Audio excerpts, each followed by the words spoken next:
Welcome back to another Kai Reviews. Today we got Sonic Adventures 2. This title is older, but I thought I would give it a fair shake, as Sonic fans do seem to agree this is one of the better ones. Do keep in mind, I will be comparing this to anything else you can play right now. And as it is a 2001 game released originally for the Dreamcast, honestly, I thought the Dreamcast ended its life cycle long before 2001.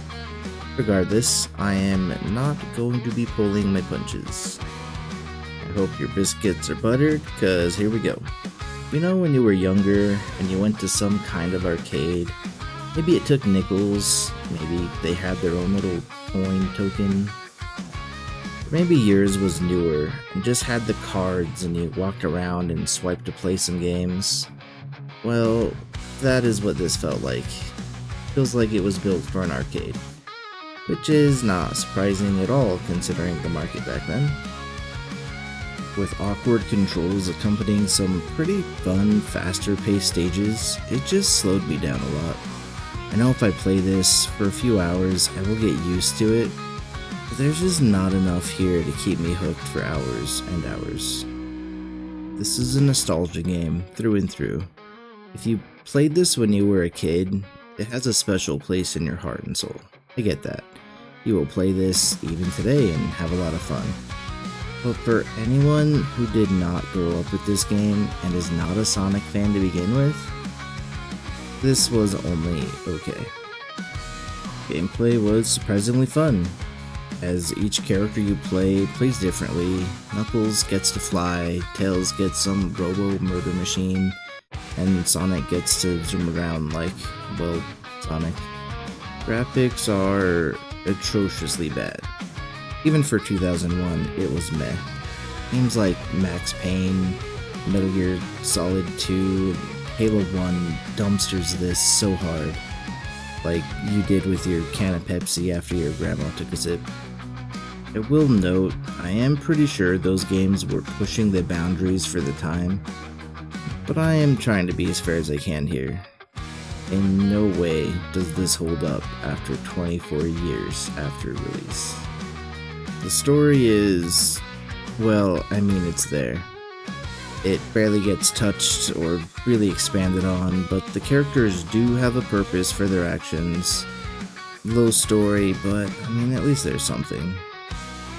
Now, the music is where this game shines.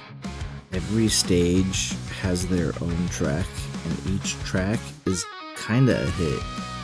I feel like if this was released as just a music album, it would have sold so hard. Even by today's standards, their music pops and bangs.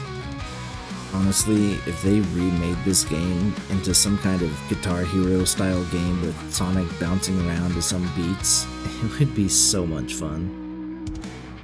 As I said earlier, this is just for nostalgia. It was good in its day on a dying platform. I wonder how far this series could have gone if a game this good released in 2001 on a popular console, not the Dreamcast. I also want to point out, I installed this on Steam, and for whatever reason, I couldn't even play the game full screen, and when I could, the game was like sped up. Like everything was 3 or 4 times faster the speed it was supposed to be. This was my first 30 seconds playing, and as you can see, the sped up controls made it pretty much unplayable. Had to download an emulator to give this game a fair review. For 2025, I give this game a 2 out of 10. Yes, it is a game. Yes, it is fun at stages, but the asking price on Steam is $10 and doesn't even work. Other people report crashes and instability, so I just can't give this higher than a 2. It's basically broken. Because the game is a fossil in terms of games, and doesn't even really play on Steam, I will do something special. For the year 2001, this would have been a solid 8, maybe even higher. The fast-paced stages, the fun characters, the different levels that have a good variety of gameplay change-ups, it just works well. I can see why this built such a following. Unfortunately, this title is just too old to keep growing. Thank you guys for watching. Please leave a like and a comment, and if you got any other games, new or old, you want me to check out, let me know. See you down the path, gamer.